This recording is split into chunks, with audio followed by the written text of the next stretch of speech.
Content monetization. এখন পর্যন্ত ফেসবুকে যারা কন্টেন্ট মনিটাইজেশন পাননি তাদের জন্য আজকের এই ভিডিওটা। আপনাদেরকে আজকে কন্টেন্ট মনিটাইজেশন পাওয়ার জন্য 3টা উপায় বলে দেবো। আপনারা যদি এই 3টা উপায় মেনে কাজ করেন তাহলে কিন্তু আপনারা ইজিলি কন্টেন্ট মনিটাইজেশন পাবেন। আর হ্যাঁ, লাস্টে যে উপায়টা বলবো সেই উপায়টা যদি আপনি অ্যাপ্লাই করেন তাহলে 100% গ্যারান্টি আপনি কন্টেন্ট মনিটাইজেশন পাবেন। সো আর দেরি কেন, চলুন ভিডিওটি শুরু করা যাক। নাম্বার 1, আপনাকে কন্টেন্ট মনিটাইজেশন পাওয়ার জন্য আপনার আইডির বয়স মিনিমাম 6 মান্থ প্লাস হতে হবে। অর্থাৎ আপনার আইডির বয়স যদি 6 মান্থের কম হয় তাহলে কন্টেন্ট মনিটাইজেশন পাওয়ার সম্ভাবনা কিন্তু খুবই কম।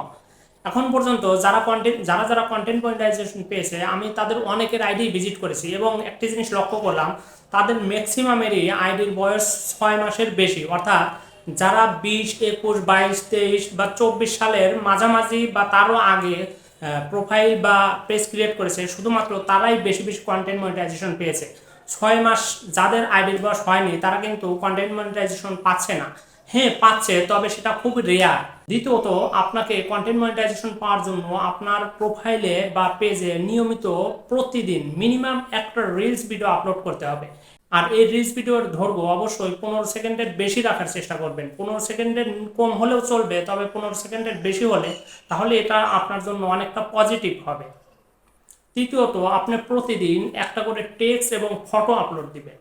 আমরা জানি কন্টেন্ট মনিটাইজেশন পাওয়ার পর আপনার যে ইনকামটা হবে সেই ইনকামটা কিন্তু ফটোতে তুলনামূলক বেশি।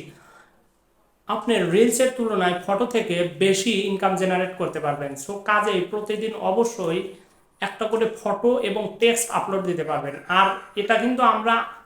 আমরা এটাও কিন্তু জানি রিলসের চেয়ে ফটোর রিলস বা ভিউজ অনেকটা বেশি হয়। সো অবশ্যই এই বিষয়গুলো আপনারা মাথায় রাখবেন। তৃতীয়ত, আপনাকে প্রতি সপ্তাহে মিনিমাম একটা লং ভিডিও আপলোড করতে হবে। রিলস যেহেতু রিলসে ইনকাম অনেকটা কম, সো কাজে আপনি অবশ্যই প্রতি সপ্তাহে মিনিমাম একটা লং ভিডিও আপলোড করবেন। লং ভিডিও আপলোড করলে সেখান থেকে আপনার যে ইনকামটা জেনারেট হবে সেটা তুলনামূলকভাবে বেশি হবে। সো অবশ্যই আপনি প্রতি সপ্তাহে একটা করে লং ভিডিও আপলোড করার চেষ্টা করবেন। আপনি যদি নিয়মিত এই কাজগুলো করেন তাহলে কিন্তু আপনি সহজেই কন্টেন্ট মনিটাইজেশন পাবেন।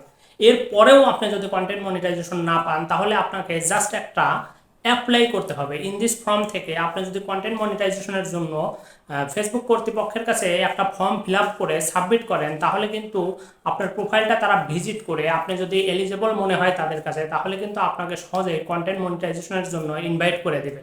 আর এভাবেই আপনি সহজেই কন্টেন্ট মনিটাইজেশন পাবেন। আর হ্যাঁ, আপনাকে বলে রাখি, যদি আমার এই চ্যানেলের ভিডিও ভালো লাগে অবশ্যই ভিডিওটিতে একটা লাইক করবেন, সেই সাথে একটা মূল্যবান কমেন্ট করবেন এবং চ্যানেলটা সাবস্ক্রাইব করবেন। ধন্যবাদ আপনাকে।